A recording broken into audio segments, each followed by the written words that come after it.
जय श्री राम मित्रों। Dictation start.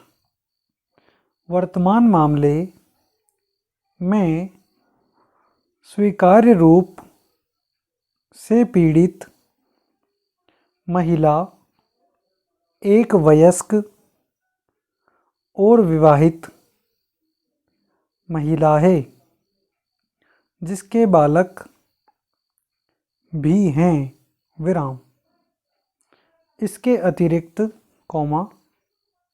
स्पष्ट रूप से प्रथम अपीलार्थी उससे अपरिचित नहीं है और द्वितीय अपीलार्थी तो स्वयं उसका पिता है विराम।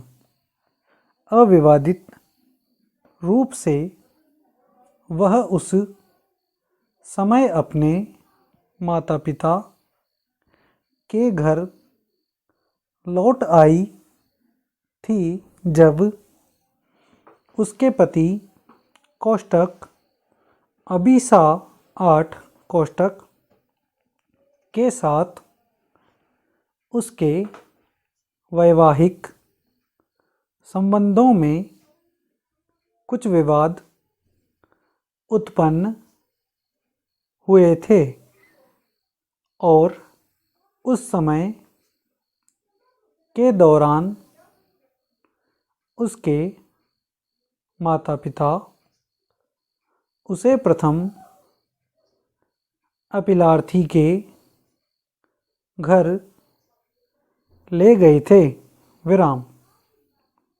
किंतु जैसा कि पहले ही चर्चा की जा चुकी है, उसने यह मामला पुलिस को रिपोर्ट नहीं किया और उसने केवल उस समय जब अभिकथित रूप से दूसरी घटना घटित हुई तो उसने यह मामला पुलिस को रिपोर्ट किया और वह भी अपने पति के पास वापस आने के 10 दिन पश्चात और शिकायत दर्ज करने में विलंब के संबंध में कोई सुसंगत स्पष्टीकरण भी उपलब्ध नहीं कराया गया है विराम। इसके अतिरिक्त उसके पति ने भी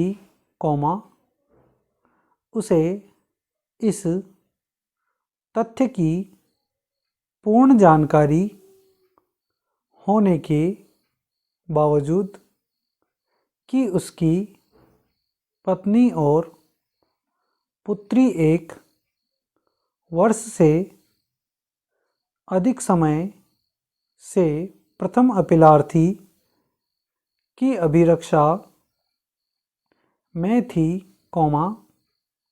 इस मामले की रिपोर्ट पुलिस को नहीं की विराम।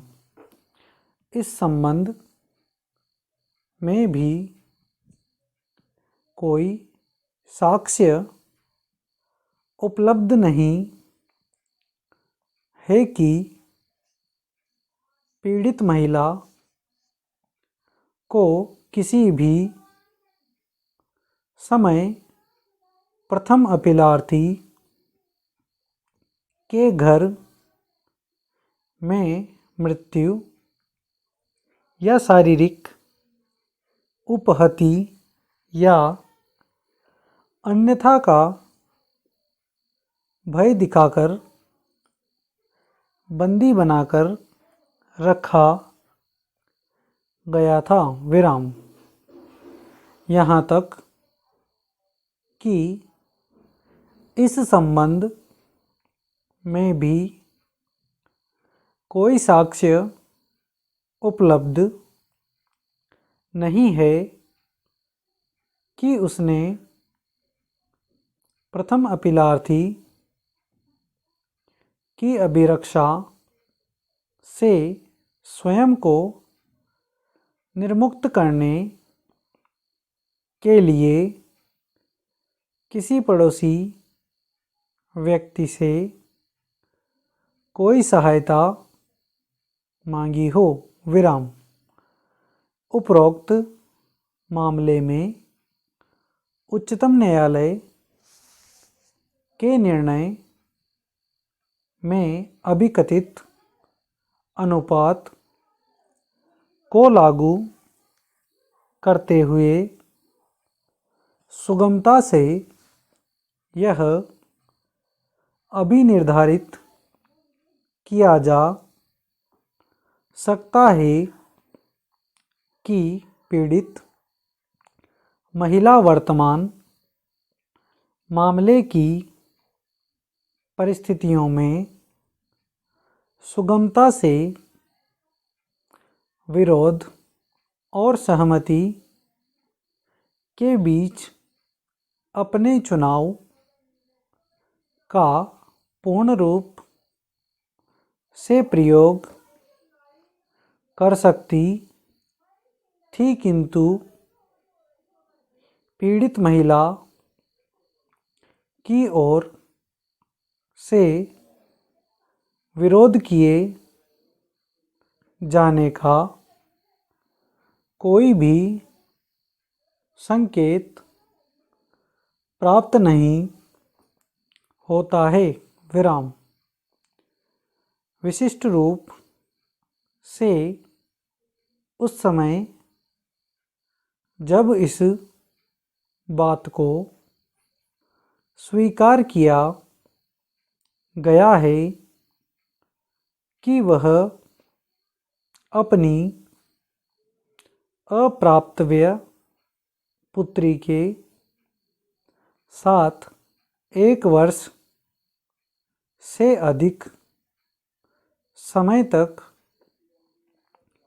प्रथम अपीलार्थी के घर में रही थी और उसके स्वयं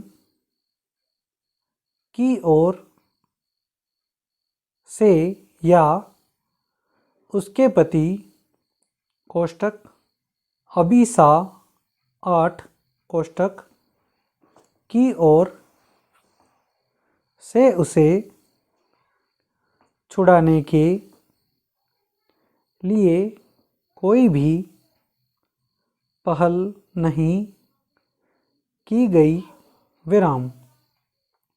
अतः यदि इस बात पर विश्वास भी कर लिया जाए कि पीड़ित महिला इस अवधि के दौरान प्रथम अपीलार्थी के साथ थी, तो सुगमता से यह बात अभिनिर्धारित की जा सकती है कि यह उसकी ओर से किया गया स्वैच्छिक और सहमतिपूर्ण कार्य था। विराम। Para change. इस तथ्य के बावजूद कि यह मामला महिलाओं के विरुद्ध जघन्य अपराधों की श्रेणी में आता है, अपीलार्थियों को तब तक दोषी नहीं ठहराया जा सकता जब तक कि अभिलेख पर उपलब्ध साक्ष्य और सामग्री के उचित मूल्यांकन के पश्चात उनके विरुद्ध लगाए गए आरोप पूर्णतया साबित न हो जाएं। विराम। स्टॉप। धन्यवाद।